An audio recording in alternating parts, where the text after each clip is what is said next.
Punjab health minister reviews युद्ध Nashian Virudh 2.0 padyatras war against drugs. Punjab health minister doctor Balbir Singh reviewed the progress of village level padyatras under Yudh Nashian Virudh 2.0 aimed at eradicating drugs from Punjab. Chairing a video conference with deputy commissioners, the minister stressed that the campaign must become a people's movement, not just an enforcement drive.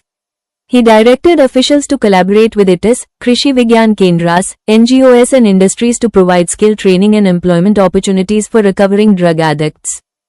Dr. Balbir Singh highlighted that stigma remains a major barrier to rehabilitation and urged society to support recovery and reintegration.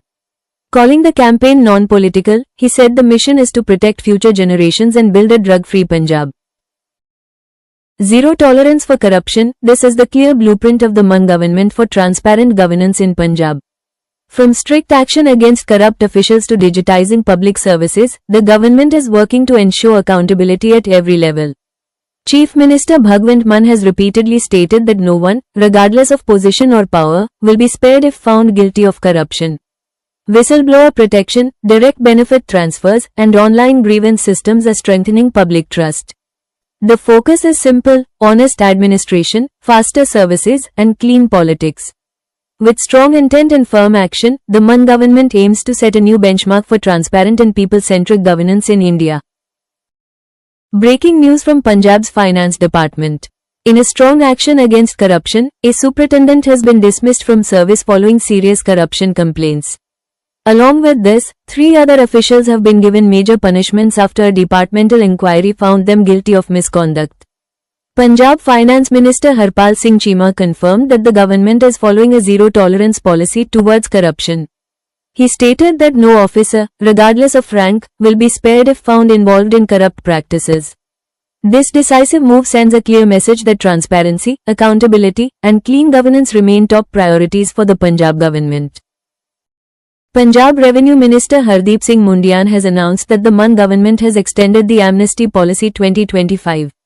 Under this decision, defaulters will now get time till March 31, 2026, to clear their pending dues. The move is aimed at providing major relief to taxpayers, businesses, and property owners across Punjab. By extending the deadline, the government hopes to encourage more people to settle long pending cases without facing heavy penalties or legal action. Minister Mundian said the policy reflects the Mann government's commitment to a people-friendly and transparent administration. He also urged eligible individuals to take full advantage of this opportunity before the final deadline. This extension is expected to boost revenue recovery while reducing financial stress on citizens.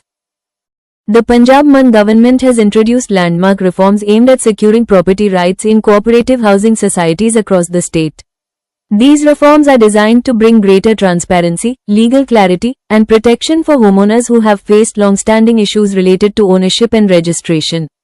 Under the new measures, the government plans to simplify documentation, resolve pending disputes, and ensure faster registration of properties within cooperative societies. Officials say the initiative will provide much-needed relief to thousands of families by safeguarding their investments and preventing future legal complications. The Mann government stated that these reforms reflect its commitment to good governance, housing security, and citizen welfare, marking a significant step towards strengthening trust in Punjab's housing sector.